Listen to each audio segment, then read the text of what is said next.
And hope you're well today. Welcome to a podcast show. In today's session, I want to talk about the end of the month because today is the 31st of January. And you might be listening to this on the podcast, in which case it's not the 31st of January, but this will be going out in January anyway, so you can still take advantage of it. But in this session, I wanted to cover off a couple of things because we are literally 1/12 of the way through 2025. And you know what it's like. Before you know it, blink, and then it's like December again, and it's freezing cold, and it's Christmas again, and then it's Easter. And like, I don't know about you, but these days just get faster and faster, and it just seems like we never have enough time. And obviously, as I'm older, and you just seem to have less and less time ahead of you because time just seems to go so fast. And so, I think that with a little bit more or a lot more conscious awareness, I think that it will work really well for you to be just consciously aware of how much time we've got and just slow down a little bit, be more consciously aware about all the things that you need to do, and also about all the things that you shouldn't be doing that maybe sometimes you've agreed to do and that you really shouldn't be doing because they're just not really helping you. And obviously that can be really difficult to do. But hopefully this podcast session will show you how to do some of that a little bit more for you anyway.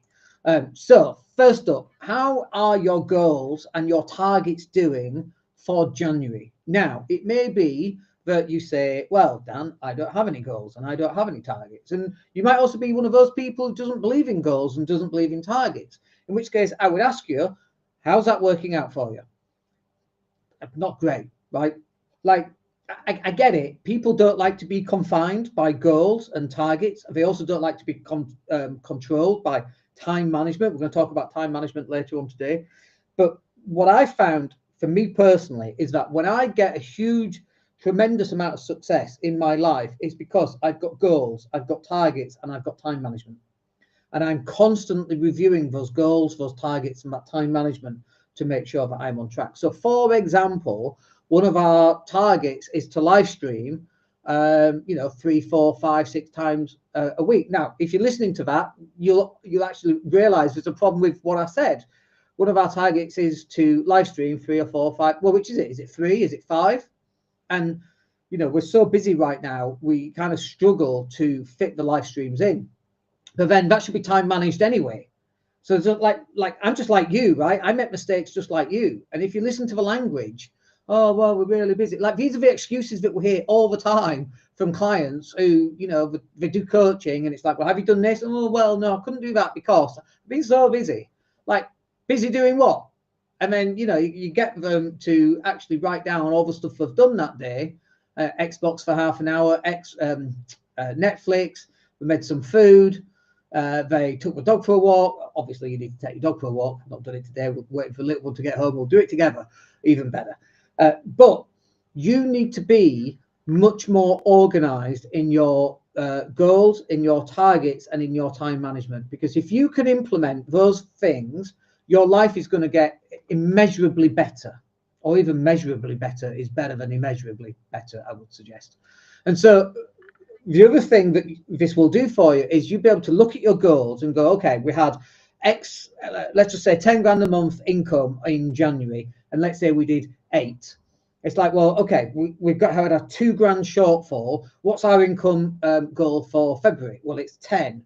Well, we only did 8 last month. So what was the difference? Now you're analyzing where your results are coming from. Well, the difference was we didn't do as many live streams, or we didn't have as many customers, or we had some returns, or whatever it is in your business, right? And then you can go, okay, well, what are we going to do to plug that gap? And bear in mind, it's not a 2 grand gap. It's a 4 grand gap because you had a shortfall of 2 grand last month, this month, January. And if you do the same again, February's a shorter month, you're going to have a shortfall in February as well. So what are you going to do to plug that? And so what this allows you to do is give yourself some analysis of how your month is going. Because the beauty of not planning is that failure comes as a complete surprise. The beauty of not planning ahead is that failure comes as a complete surprise. One of those 7 P's of performance, proper presentation and perform. I can't remember it. Anyway, what is the 7 P's of performance? Proper preparation and planning prevents piss poor performance. It's been a while. But you should be able to look at how has your January gone, and against what results or what goals have you performed against. So, like, you know, if you're text Steph Curry just beat what's he called? Something Allen's, not Dave Allen. What's he called? I can't remember his name. Anyway, it's just surpassed one of the all-time scoring records for 3-point shots. Like, do you think Steph Curry is looking at his January and going, well, how many shots have I put up this month? Of course. And what's the percentage of going in? And then do you think that impacts his training regime? Absolutely. If Usain Bolt is 0.1 seconds slower than he needs to be, do you think he knows that and is aware of that and is then adding extra training or specific training to get out of the foothold things, you know, sprinting quicker, that 0.1? If you can improve that by, you know, get it to 0.2 a second, like, he's going to win versus going to lose. Do you think that kind of stuff is important to be able to look at and go, okay, this right here, these are the things that I need to improve upon so that I can be better in the next month, February? And it's not just monthly goals. What about quarterly goals? And then what about annual goals? Like, this time last year, what did that look like, revenue, for January this time last year? Is it up or is it down? And if it's up, brilliant. What have you done this year that's different? And if it's down, what did you do last year that's different to this year? And you might go, well, you know, the marketplace is different, and you know, we had a Tory government rather than a Labour government, for whatever difference that makes. Trump wasn't in power. I don't know what difference that might make, but it might make some difference. Who knows, right?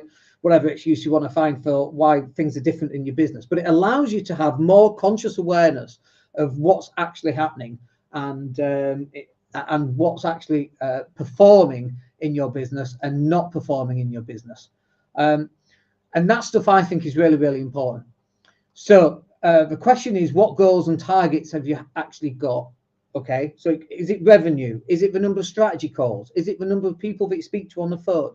Is it the number of networking events? Is it the number of leaflets that you've dropped? You can have a whole bunch of different stats and statistics that you might want to do. How many times have you live streamed? How many YouTube shorts have you put out? How many cold outreach have you made on LinkedIn? Don't do it on LinkedIn. It's usually dreadful. But all right, maybe you can do some, as long as you're a little bit more original than the spam, you know, the pray and spray kind of thing that people spam on LinkedIn these days. Just pretty dreadful, isn't it? But there's a whole different range of things that you can do. What Facebook ads have you been running? And to what landing page? And have you tested a different landing page to A/B split test them to see, well, this one works better, or this one works better, or this advert works better, or that advert works better? And you put those together and you get the best advert going to the best landing page, and your conversion figure doubles. Like, that stuff is really, really important. So what are you doing to measure all of that stuff? Because it's important. And if you're not doing that, you're definitely missing a trick that you can then implement in February. I keep thinking, I don't know what I'm thinking. I'm confused about my months at the moment for some reason. Let's talk about time management. So, like, I believe, right, this is one of my belief systems, okay, that all problems are a time management problem, right? And I know that sounds really weird, and I know people are like, oh, that's just not right, but it's true. All problems are a time management problem. If your relationship isn't on track, when was the last time you had date night and you went bowling, or you went for pizza, or whatever it is that you do on date night? Rollerblading, ice sculptures, kayaking, I don't know, whatever that is that you want to do. Oh, well, I'm so busy, I haven't had time to that, and we keep meaning to do it, but we kept getting waylaid. Well, it's like, that's a time management problem. How about you actually spend the time, put that time back into your relationship? That's certainly going to improve it. I mean, it might be that the relationship shouldn't exist in the first place, in which case, yeah, there's not a lot you can do. But until you get to that point and know that for sure, you should be doing everything else. What about weight loss? Like, are you hitting the gym? Are you on your diet? Oh, well, you see, I haven't got time to eat right. I haven't got time to go to the gym. I'm so busy. It's a time management problem. What do you mean you haven't got time? What else are you doing? Sleeping, going to work, spending time with family. Okay. Like, that's it. They're the only 3 things. Eating, they're the only 4 things. Of course not. It's bullshit. You and I both know that's bullshit, right? So what else are you doing? Are you watching Netflix? Are you watching Prime? You could go out for running about 20 minutes. whatever that happens to be, before the kids get home, after the kids go to bed, whatever that is, you could be doing something. And saying that you haven't got time to eat the right food, that doesn't even make sense. You have to eat anyway. Okay, there's food preparation, there's buying all the ingredients, but that's pre-planning and preparation. 7 P's of success. Proper planning and preparation will prevent piss poor performance. You have to plan and you have to prepare in order for success. So what about live streams? How many of those are you going to do this week? Well, it's Friday today. So next week, how many of those are you going to do? Let's say 2. When? What time? 12 o'clock till 12:15. Brilliant. Even if it's 12 o'clock till 12:03, I don't care. You've live streamed. Awesome. You've got that spare 3 minutes. I'm sure you can find a spare 3 minutes in your day. It's all time management. All problems in your life, unless it's something, you know, nobody can solve. You get really ill for no fault of your own, which no fault of your own is like some disease of some kind, not because you're overweight and you can't get your lardy ass out of the chair. That's not some random external thing. That's because your diet isn't on track and your physical movement isn't on track, and that's usually because your mental capacity isn't on track either, in which case that is also a time management problem. Well, Dan, how can my mental state be a time management problem? When was the last time you wrote what you're grateful for? When was the last time you, like, I'm not a religious person, but when was the last time you prayed, if that's your thing? When was the last time you did some hypnosis or some guided imagery? Or when was the last time you actually got an online counselor for 30 minutes at 50 quid, whatever that's going to be? Or when was the last time you went and spoke with your mates about mental well-being? Or if it's easier, not your mates, some random stranger on the internet about it. Like, that stuff is all time management again. And I get it, like, you know, the mental strains that we see in 2025, like, I mean, other than wars, you know, World War II, 19-year-olds landing on Normandy Beach, you know, that's pretty stressful, right? We don't compare to anything like that. And I think sometimes this is part of the problem because we haven't compared to anything like that. I've certainly not been in a war. We kind of forget how difficult life actually is. Life is really hard. I don't know why we seem to think that life is easy in some way. Well, we know life isn't easy. But why do we think it should be? It doesn't make sense to me. Because one of the reasons I go do CrossFit. Today we did a massive CrossFit session. Ended up getting cramp in my quad. But that was after all the workouts that we did. Legless rope climbs. Like, do you think legless rope climbs are easy? No. Well, why do you do them? Because I want them to be hard. We don't send man to the moon because it's easy. We send man to the moon because it's hard, right? We do these things because they are difficult, because it helps our mental state understand that, wow, if we can do all this extra stuff physically, age 52, that we've never been able to do before, now magically we can, what else can we do if we set our mind to it and overcome some of the mental challenges that we have when we're having to go through this stuff? It's all time management. If your mental well-being isn't great, then you need to look at your time management and include some mental exercises of whatever kind that happens to be, counseling or exercises or gratitude diaries or whatever that happens to be for you, or even spending time researching what that is. Allocate 20 minutes in your calendar to research the top 5 things. Go and ask ChatGPT what the top 10 things are to improve your mental well-being and make you not depressed. Or if you know, like we've all been there where we feel the darkness come over and we can't even get out of bed. We can't be bothered because what's the point? It doesn't make any difference anyway, even if we try really hard, which is bullshit, right? And it's total defeatist attitude. That is not who we are as a species. That is not who we are, and I know that's not who you are as an entrepreneur or whatever you are listening to this. Next one, then, let's talk about sales numbers. What sales numbers have you got this month? Like, did you hit target? We're back to targets again, folks. And if you didn't get target, didn't hit the target with the number of sales that you needed to make, then why not? What was the drivers to you not making those sales? Well, I didn't have enough customers. Okay. Why did you not have enough customers? Well, the phone didn't ring as much. Okay. Why did the phone not ring as much? Well, we didn't do as much marketing. Okay. So what do you need to do in February? More marketing, which will get the phone to ring. And then we need to look at our conversion rate to see what conversion of people we close off each phone call. And if one person is closing more on their phone calls than another person, what are they doing that's different than this person? And this continual strive, this continual strive to be better. I think that's English. that continual purposeful stepping forward. In Japanese, it's called Kaizen. It's continuous improvement. It's continuous improvement in your business and analyzing all these different things. Oh, but Dan, you don't realize I don't have time for that. There we go. We're back to time management problem. You get all of these little things resolved in your business. Your business is going to be transformational in 2025. Do you know what your sales numbers are? How many new clients did you bring on? What was the average revenue on that initial sale? Let's say it's 20 quid. Was there any upsells? Was there any £10 upsells? Or let's say it's £500. Is there a 250 quid upsell? Like, that's a 50% increase on your revenues for the month if you're able to upsell. What upsells can you add? And again, we're back to analyzing what are those sales? Who's selling the best, and what are they saying that's getting those results? And what warm-up protocols have they got for their clients? So they're speaking to brand new people who've never spoken before. How are they warming up those clients and building trust so that that eventually leads to a sale? Now we're into sales funnels, and what does that look like? Proper preparation and planning will prevent piss poor performance. You've got to plan all this stuff. Greatness does not happen all on its own. Like, can it happen all on its own? Yeah, for a few people, Elon, randomly, George Best, I don't know, as a football player, Michael Jordan. But, you know, all those people still have to put the work in. Elon was sleeping under his desk for, you know, however long. He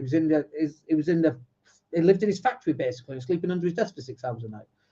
Whether that's true or not, like, I would question these days, given some of the stuff. You know, last week, Elon got busted for lying about him playing on this computer game that he said he was the best in the world at. And it turned out he was paying other people to play it, and he got busted. Like, so now, you know, trust is the #1 currency in the planet right now. Trust and honesty. And, you know, this is important for you to understand.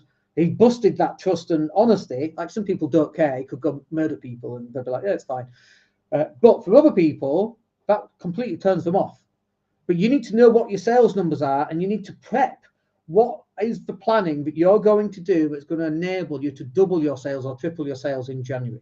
If that's even possible, or get an extra 2 or 3 sales. Depends how many sales you make, and depends on your sales process and all of that kind of thing. But that stuff is really, really important. And then we're on to planning for February. What does that look like? So let's give you some examples, shall we? Planning for February. So that might be things like, how many sales are you going to make? Okay, but don't forget, making sales is the end product. It's the end result. What are the things that you have to do before you make sales? So I'm going to live stream 4 times a week. Brilliant. What days and what time? Okay, Monday, Tuesday, Thursday, Friday, 12 till 12:15. It's in my calendar. 15 minutes prep time so I can work out what I'm going to talk about, and then I go live for 15 minutes and off we go. Brilliant. Is that going to make a difference? Absolutely. It's going to make a difference. Because again, what did we just say about Elon Musk ruining trust when he got caught out on that computer game that he wasn't playing? Trust, authenticity, honesty. You live streaming is building all of those things: trust, authenticity, and honesty. And people buy from people that they like, know, and trust. KLT, know, like, and trust. And also, you have to be authentic, and then you have to be consistent. That's KLTAC, KLTAC. Know, like, and trust, authenticity, and consistency. Authenticity is you just be you. I'm a northern monkey. I come from Leeds. I now live in Spain. I say things as I see them. Some people like it. Some people don't like it. Those that don't like it can jog on. Those that do like it, they're likely going to buy something at some point, or they're going to see me in the street and give me a high five, and hopefully not a punch in the face. So whatever that happens to be, right? They have to know you, like you, and trust you, and you need to be your authentic self. And then you have to show up consistently, whatever that might look like for you in your business and where you are. Like, you know, we talk about this. I can't go to networking events in the UK because I don't live in the UK. I live in Spain. That's very difficult to get on a plane, 3 hours, go to a networking event in Leeds, get on a plane and come home. It's quite a difficult thing to do. But that's me. That's not you. I assume you live locally and you can go out on networking events. And even if you can't do that, you can still live stream. You know, 30 minutes to a networking event, get to the networking event an hour, another 30 minutes to come back, 2 hours. How many live streams can you pre-record?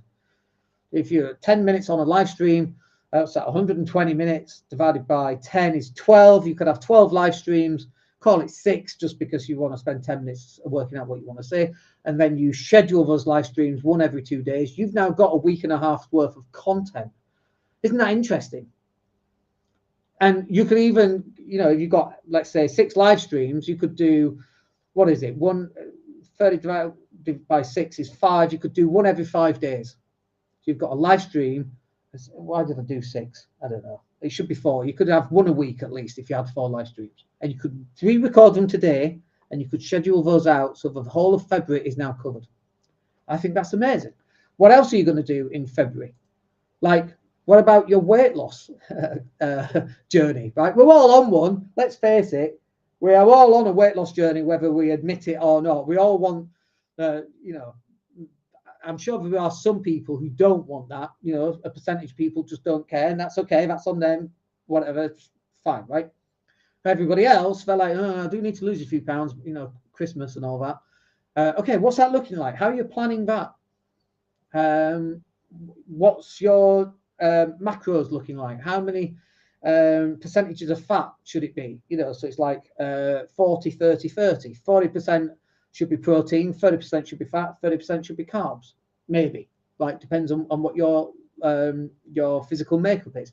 And then what about going to the gym? And you should join CrossFit, by the way, just because the community, working out with a bunch of people, seeing and dying together and seeing other people, you know, gasping for air, but still doing another rep. Honestly, it's so motivating. I think everybody should do it just for that reason alone. Let alone the mental benefits that you get from actually working out in that type of environment. I mean, it's just amazing. But what does that look like for you? And the first few sessions are the hardest by far. Just even walking into the gym is very, very difficult. And it doesn't matter how big or how small you are, for different people that have different, you know, I go to my CrossFit gym. There's a big guy and he's big, right? But he can deadlift like twice my body weight, 160 kilos, 160 kilos. And my max is like 110, which is a lot, by the way. I think that's a lot for me. Where he can't do pull-ups for shit, whereas I can do loads of pull-ups and rope climbs, legless, and so on. So we're all different. But that's the hardest bit. But what is that plan going to look like for February? Again, we only get one life. At 52, I'm dead in 30 years, give or take. Maybe 40 years, maybe. But how many of those years are usable? Like, you get one life. This is it, folks. Not a dress rehearsal. We've got to go out and we've got to get out there and do the things that we need to do to live the most amazing life. But when we are on our deathbed, age 120, married to Miss Slovenia, or whatever that happens to be, a bit random. But when we're there, we want to look back and go, boy, did I live. Oh, well, I was so busy watching Netflix, I couldn't get my lardy ass out of the couch. Like, it's bullshit. What the hell are you doing? And so you've got to plan February. That's all this is, planning February. I know we moved into the next 40 years of your life, but it starts by planning the next month. And it starts by having goals and targets and being able to check off what you've done against those goals and targets. So maybe it's, okay, I'm going to go to the gym 3 times a week. Like, I think that's a bit wishy-washy, by the way. I think instead of doing the gym 3 times a week, you should go 6 times a week and have a day off. Like, if you're going to do it, you might as well do it, right? It's like getting all the gear as a scuba diver and then going to a swimming pool and dipping your toe in. No, that's not going to get you results. Going to go to the gym, go to the gym. I hear David Goggins. I had David Goggins in my head this morning because we're doing bench pressing and lots of rounds and some dips and some curls, and my shoulders were absolutely straining this morning. And it used to be Mickey from Rocky. Come on, you son of a bitch. That's who used to tell me, shout at me. Now I've got David Goggins, who's going to carry the boats and the large. I am, motherfucker. It's like, this is what I hear in my head, by the way, when I'm struggling and I'm struggling for breath and trying to catch my breath. This is what I hear, right? It used to be Mickey from Rocky, now it's David Goggins. Whatever that happens to be, like, switch it on. You deserve the best body that you can get. Like, if you're not interested in that, that's totally fine, right? But when you're 70 and overweight and you can't get out of the chair, I think that's a problem, right? And so that's why my belief system, this is all that is. This is my belief system, not necessarily yours. But if that is the case, you need to get off your butt and go and do something. And what happens here is something amazing. There's this journey. And it's like, you know, the people who are taking Ozempic right now, which is about to get a lot more expensive because I think it comes from Denmark. And they've just put a tariff on it of 100% to counter Donald Trump's tariffs, which is just hilarious. And Canada's got a 50% discount, which is, I think that's quite funny. But all those people taking Ozempic, including that young woman who's in her 30s, super slim, she took it and now she's got osteoporosis, for God's sake. Like, what is that about? Why would you do that? But by taking those shortcuts, you're missing out on the journey. And that journey is where all the learnings are. All the stuff that you need to learn is on this journey of hardship. Isn't that crazy? Hang on, Dan. So the harder it is, the more I learn. Yeah. And the faster I get the results. Yeah. Shit. Right? Like, people kind of didn't get that. They still don't get it today. Everybody wants a shortcut. You know, we have a saying, you get paid twice in this world. You get paid 1 in experience and 2 in money. Everybody wants the money. Nobody wants the experience. But it's flip it. It's the wrong way around. Get paid in experience. Go to the gym. Learn how to lift. Go on a cookery course. Learn the nutrients that you should be eating. Go on a marketing course. We have a marketing course that you can buy. It's 57 quid, I think. Content creation machines. Brilliant. Like just 13 modules. I like 6 to 10 videos per module. It is rammed full. It took me a full month of being in front of the camera. It is amazing. If you don't know how to do it, it's there. It doesn't even cost a lot. It's 57 quid. It's not even that much money. But like, we get one life, and this is it. This is our life, folks. And if you don't set your stall out to have the best life that you're possibly going to have, it is really easy for life to come and kick you in the nuts and give you a really difficult time. It's the easiest thing on the planet just to sit at home, play on the Xbox. I was playing on the Xbox last night. Every so often I need to blow shit up on the Xbox, that is. You know, but we get one life, and in 40 or 50 or 60 years, however old you happen to be, we're done. And nobody remembers us. In 100 years, everybody we know is dead. Nobody will remember us in 100 years. So why the hell are you not living the life that you want to live and going out and kicking ass and being amazing and helping as many people as possible? Because, by the way, the more people you help, the more money you make, weirdly. I don't think that's that weird. I think it's fairly obvious. When we get one life, you need to live it. Okay, so last up on this is about distractions and about avoiding distractions, because there's so many distractions out there. You know, there's the whole politics thing, Keir Starmer and Kemi Badenoch and the Tories and Reform and Tommy Robinson and Donald Trump. I mean, just bonkers right now. I've got some Forex trades open at the moment. Oh my God, what is Donald Trump going to say next? You know, he opened his mouth this morning and, you know, the market's all over the goddamn place, sending all my Forex everywhere. So many distractions. And, you know, you jump on Twitter and it's just a lot of violence on my Twitter feed. I have no idea why. A lot of far right stuff, a lot of hatred about minorities and immigration and just not nice things, you know. I'm a live and let live kind of person. And, you know, if you want to be a trans person, you go be a trans person. That's totally fine. That doesn't impact me. I don't mind. If you're from a different country and you're struggling to learn the language, but you're learning, that's awesome. That's amazing. As a person from another country trying to learn goddamn Spanish, I know how difficult that is. Very bloody difficult. And if you can speak 3 or 4 languages, that is amazing. But for some reason, stupid people don't like that because you're foreign and you're different and all that kind of thing. I just don't get it, right? But you know what all of that is? It's a distraction, and that's it. Nothing else. Like the Black Hawk that ran into the airline last night or the day before, or which I don't know what happened, right? So I don't know if a Black Hawk went into the aircraft or the other aircraft went into the Black Hawk. There's all sorts of things flying around on Twitter and all sorts of conspiracy theories on that. And I don't want to go into any of that. And obviously, hearts go out to all those families affected by that, including like a hockey team with 12 kids on it or something. Just shocking stuff, right? But, you know, and it sounds really awful, but I'll be honest about it. It's just another day at the office. There are awful things going on in the world, nothing to do with that, nothing to do with Gaza and Israel and all of that kind of thing. Nothing to do with Ukraine war. There's all sorts of things. Someone right now is being eaten by a bear alive, right?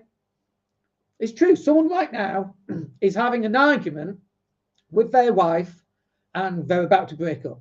And it's shocking, right? None of it is to do with us, me, you. We don't know what's going on. But what happens is we get distracted and our focus moves away onto different things. And it's like, no. Get your targets, focus on your result, put the work in that's going to get you those results and make your life the best life that you could have lived. Get to the gym, eat properly, put the work in, plan properly, goal set properly, time manage it properly. You do all those things, learn what the bits are that are missing, that you need to plug the gaps that you haven't quite got yet. That will lead you forward and move all the distractions out of the way. And I'm going to just finish up with this. I was at, you love this, by the way. I was at an event, and at this event, it was a public speaker, and he was saying, if you've got goals and dreams, what I want you to do is I want you to get pictures, I want you to cut them out, and I want you to fix them onto a towel. And once you've done that, put your towel over your TV. And then once you've done that, every time you want to go and watch Netflix, move your dreams out of the way so you can go focus on Netflix. And that stayed with me. It must be 15 years since I saw that. I have no idea who it was. It's 15 years since I saw him say that. And it stuck with me for so long. We have all these dreams and hopes and goals, and yet we're distracted because Elon Musk said something stupid, right? Or Keir Starmer, or Rachel Reeves, or GMB News, or what's he called on Good Morning Britain? Awful man. Whatever he's called, said some bullshit, right? And we're so distracted, and we're on TikTok and Instagram. We scroll instead of micro learning how to live stream and get people to watch you live. No. I'm just going to live stream. And so maybe you could introduce a rule. How about this for a rule? Okay, you can go on Instagram and TikTok, and you can scroll. Okay, you can consume other people's content, but this is a caveat. You can only scroll or consume other people's content as much as you've produced the content. So like today, where's my clock? Where are we? We're 32 minutes in. Brilliant. That means tonight I've got 32 minutes of TikTok. Oh my God, like even just saying it makes me feel ill. But you know what happens when you get on TikTok or Instagram and you're scrolling through the reels and you look up and suddenly 32 minutes has gone. It goes that fast, doesn't it? So how about that for a rule? How about, yes, you can consume other people's content, but only if you've produced content. Like this morning, I've closed it down now. I'm not going to open it up. But this morning, I spent a lot of this morning, once I recovered from the cramp that I got from CrossFit, but I spent a lot of time this morning allocating the podcast shows, creating the images. And normally I have a team that do it, but they're rammed full of client work at the moment. We're very busy because we're marketing a lot and we're live streaming a lot and all that kind of thing. But I was doing that this morning because that is content that other people are going to consume. Our last live stream, we had like 1,000 people watching it throughout the live stream. And in total, it was 620 hours of content had been consumed. Of that one live stream video, other people had consumed 620 hours of that live stream. What? How does that even work? That is mind-blowing to me. So people watched a total of 620 hours of one of my videos. Like, that should be mind-blowing to you. Why the hell are you not live? Why are you not getting your message out to as many people as you can? And I know you're nervous and all that stuff. You're not very good and blah, blah, blah. I was crap. And you sat there going, Dan, you're still crap. Great. Love it. Maybe I am. Maybe I'm not. Who knows? But we get one life, folks. And if you can get your goals and your plans and your time management in place, you're going to have a very, very good February. All right. I think that will do us for today. I hope you enjoyed that. My throat is going. We went far longer than we anticipated. But you know what it's like when you get on a roll and a bit of a dan-dan, you know? Anyway, I hope you have a wicked day.